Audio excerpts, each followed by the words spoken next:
Hi, welcome to ஸ்ரீஸ் veg recipes. இன்றைக்கி நம்ம வீடியோவில் சோயா சங்க்ஸ் யூஸ் பண்ணி ஒரு 1 pot ரைஸ் எப்படி செய்யுதுன்றதை பார்க்கலாம்.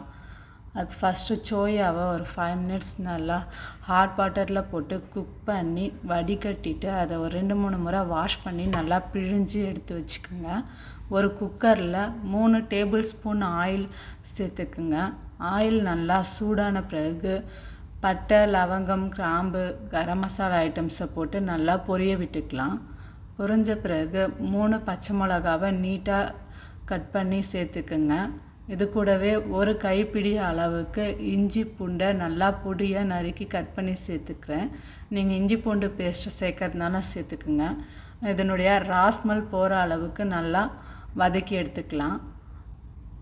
இப்போது இது கூடவே 2 பெரிய வெங்காயத்தை கட் பண்ணி வச்சுருக்கோம். அதையும் இது கூடவே சேர்த்துக்கலாம். வெங்காயம் நல்லா வதங்கட்டும். இதுக்கு தேவையான இந்த ரைஸ்க்கு தேவையான அளவு உப்பையும் இது கூடவே ஆட் பண்ணி நல்லா வதக்கிக்கலாம்.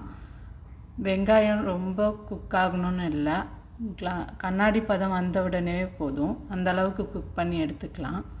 இப்போது இது கூடவே 2 தக்காளியை பொடியாக நறுக்கி வச்சுருக்கேன். அதையும் இது கூடவே சேர்த்துக்கலாம். தக்காளி நல்லா குழையிற அளவுக்கு வதக்கி எடுத்துக்கலாம். ஒரு கைப்பிடி அளவுக்கு புதினா, கொத்தமல்லியை பொடியாக நறுக்கி வச்சுருக்கோம். இது கூட சேர்த்து புதினா நல்லா சுருண்டு வர அளவுக்கு வதக்கி எடுத்துக்கலாம்.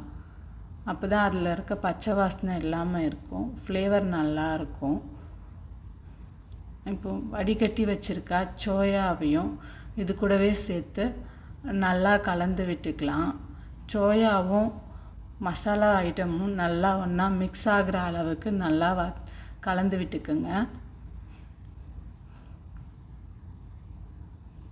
இப்போ இந்த ரைஸ்க்கு 1 ஸ்பூன் அளவுக்கு மஞ்சள் தூள், காரத்துக்கேற்ப ரெட் சில்லி பவுடர், 1 ஸ்பூன் தனியாத்தூள் சேர்த்து நல்லா வதக்கிக்குங்க. நான் நார்மல் ரைஸ் எடுத்திருக்கேன், அதனால் 1 டம்ளருக்கு 2 டம்ளர் தண்ணி சேர்த்துருக்கேன். பாஸ்மதி ரைஸாக இருந்ததுன்னா 1/2 மணி நேரம் ஊற வச்சுட்டு 1 டம்ளர் ரைஸ்க்கு 1 டம்ளர் வாட்டர் சேர்த்துக்கோங்க. உதிரி உதிரியாக கிடைக்கும்.